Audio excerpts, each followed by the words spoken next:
अगले 2 test matches से बाबर आजम, शाहीन आफरीदी, सरफराज अहमद और नसीम शाह को ड्रॉप कर दिया गया है। हालिया कुछ अरसे में मुसलसल टेस्ट, वनडे और T20 फॉर्मेट्स में पाकिस्तान क्रिकेट टीम और इन खिलाड़ियों की जो परफॉर्मेंस रही है, इसने खुद ब खुद कई कहानियों को जन्म दे दिया है। फ़क़त क्या तवक्को की जा सकती है, जो अभी हमारा एक ट्रैक रिकॉर्ड रहा है परफॉर्मेंसेस का, तो इन तब्दीलियों से कोई जादुई तब्दीली फिर मुतवक्के है?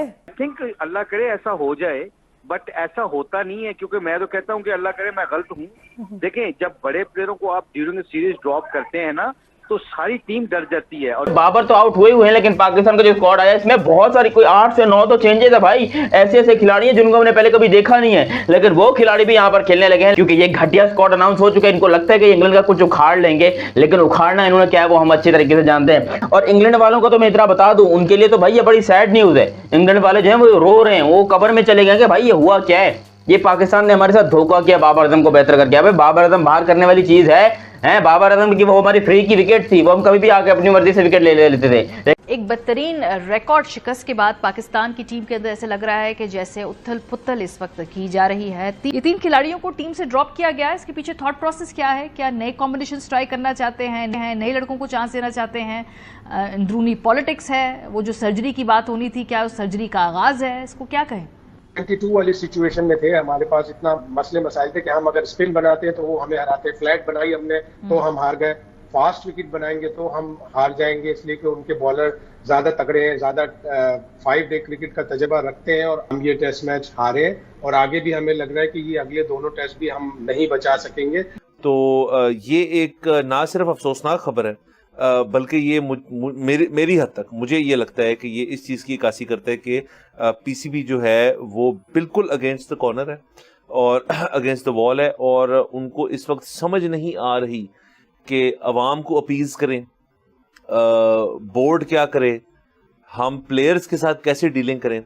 आपने अपने टॉप 3 निकाल के ये दिखाने की कोशिश की है कि वी कैन डू एनीथिंग, ये भी हो सकती है। दूसरा ये हो सकता है कि एक बहुत क्लियर और स्ट्रांग मैसेज भेजा गया प्लेयर्स को कि सब एक डिस्पोजेबल कमोडिटी है, जब परफॉर्म करोगे तो खेलोगे। ना चाहते हुए भी बात करनी पड़ेगी क्रिकेट की, बहुत दिल दुखा है, टूटा है, और दिल दुखने और टूटने का सिलसिला जारी और सारी है। अब अगर इसको स्क्वाड तब्दील करके टूटने से बचाया जा सकता है, सौ बिस्मिल्लाह। स्क्वाड कब तब्दील करने का ऐलान किया गया है, और इसमें बड़े बड़े नामों को किया गया है बाहर, जिसमें हम पिछले शो में बात कर ही रहे थे कि Babar Azam, I think it's time now, it's time कि अब आप तरह बाहर बैठ जाएं। बाबर आजम बाहर हैं, नसीम शाह बाहर हैं, नसीम शाह नौजवान बॉलर हैं लेकिन वो बाहर हैं, शाहीन शाह अफरीदी भी बाहर हो चुके हैं।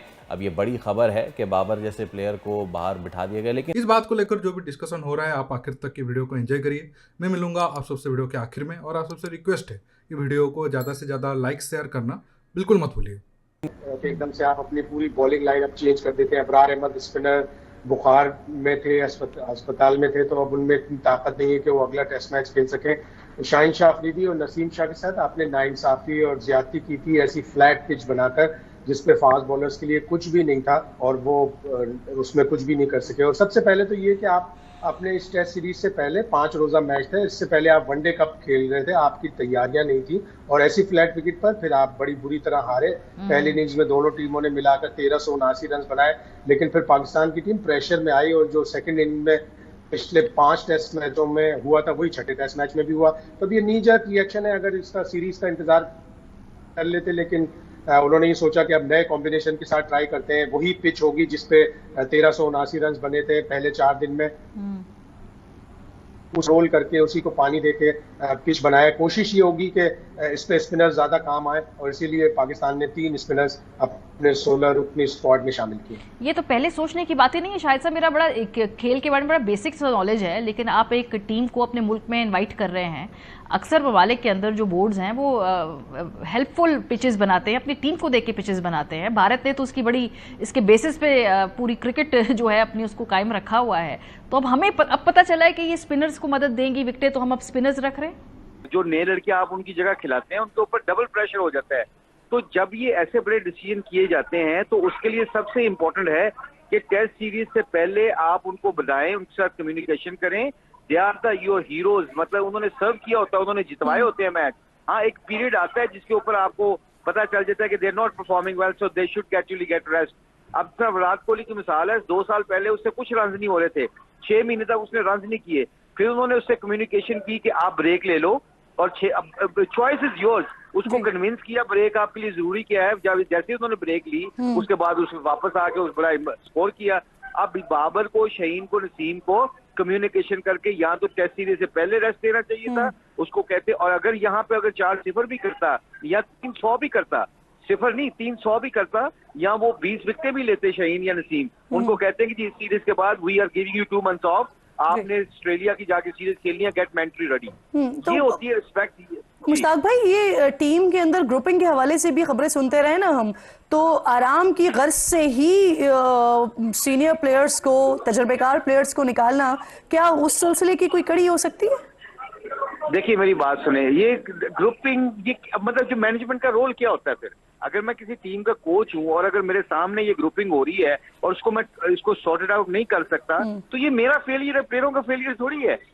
वो ये तो मुझसे पूछा जाए ना कि आपके सामने प्लेयर आपकी मानते नहीं है, आपने एक आध डिसीजन करना होता है। देखिए ना, एक अगर आपको सीरीज से पहले अगर मैं किसी बड़े प्लेयर को कहता हूँ मुझे आप रेस्ट कर रहे हैं या उसको ब्रेक दे रहे हैं, तो आप बाकियों को एक अलार्म, एक मैसेज तो चला जाता है ना। जब आप ड्यूरिंग सीरीज जाके एक तरफ आप कहते हैं कंसिस्टेंसी होनी चाहिए हर चीज में, और ड्यूरिंग टेस्ट सीरीज आप कंसिस्टेंसी को तोड़ दें तो कोई भी आपकी बात पे ट्रस्ट नहीं करेगा, नोबडी विल ट्रस्ट, और फिर बंदा सेल्फिश होकर खेलने लग जाता है। लेकिन ये गलत किया पाकिस्तान ने। तो चेंजेस यहाँ पर बहुत हैं। अगर मैं बात करूँ तो यहाँ पर सबसे पहला जाहिद महमूद है, उसके बाद साजिद खान है, फिर उसके बाद नुमान अली हैं, फिर उसके बाद अपने मोहम्मद अली, मीर हमजा, मेहरान मुमताज, कामरान गुलाम, हसीबुल्ला, ये वो प्लेयर हैं जो कि पिछले मैच में नहीं थे। पिछले मैच में क्या, पिछले मैच के स्क्वाड में ही नहीं थे और दूर दूर तक नहीं थे, लेकिन अभी इन सबको वापस बुलाया। किस लिए बुलाया? अच्छा, जो इंग्लैंड से जीतने के चांसेस थे वो भी हमारा बेड़ा गर्क हो गया। लेकिन भाई देखो, मुझे नहीं पता कि बाबर आजम के फैंस कैसे रिएक्ट करेंगे। बेचारों को सदमा हुआ पड़ा है, हार्ट अटैक हुआ पड़ा है। इनको लगता है कि बाबर आजम और विराट कोहली का कंपेरिजन होना चाहिए। अब विराट कोहली का एक बैड पैच आया था 2020 से लेकर 2023 तक, आई थिंक उसका बैड पैच था 2-2.5 साल। तो उस बंदे का किसी के बाप में हिम्मत नहीं उसको टीम से निकाल सके। क्यों नहीं निकाल सकता? क्योंकि उस बंदे ने 100 स्कोर नहीं की थी, लेकिन 50s अगर उसकी उठाकर देखते हो तो बाबर की शायद इतने करियर में 50s नहीं है जितने पिछले 2-3 सालों में विराट कोहली ने कर दी थी। तो उस बंदे की 50s हमेशा आती थी, और हम यहाँ पर रो रहे हैं बाबर आजम की 50s के ऊपर कि भाई चलो सेंचुरी हमारी किस्मत में नहीं है, तुम साला 50 तो मारो, कोई तो परफॉर्मेंस दो, कुछ तो अच्छा करके दिखाओ। लेकिन ना, बाबर ने बोला मैं घंटा था, घंटा हूं, घंटा ही चलाऊंगा, मेरे को नहीं करने का 50-50। स्क्वाड वाइज देखोगे तो पाकिस्तान में बड़े चेंजेस हैं। कुछ ऐसे खिलाड़ियों को भी बाहर कर दिया गया जो कि खेल ही नहीं रहे थे, लेकिन फिर भी जो है मैं लिटरली इतना बोलूंगा, ये स्क्वाड मुझे लग रहा है कि भाई ये भी हारेगा इंग्लैंड से, लेकिन कम से कम थोड़ी गैरत खाएगा। 800 स्कोर नहीं बनेगा, हम इंग्लैंड से हारेंगे, ये मेरी बात। आज यहाँ पर 14 तारीख है, कल से मैच शुरू है। मेरी ये बात लिख के रख लो कि ये भाई पाकिस्तान का वाहिद होगा कि जहां पर पाकिस्तान 800 रन नहीं खाएगा। हाँ, जल्दी आउट कर लेगा, खुद भी जल्दी आउट होगा, क्योंकि बैटिंग तो पाकिस्तान की है ही नहीं।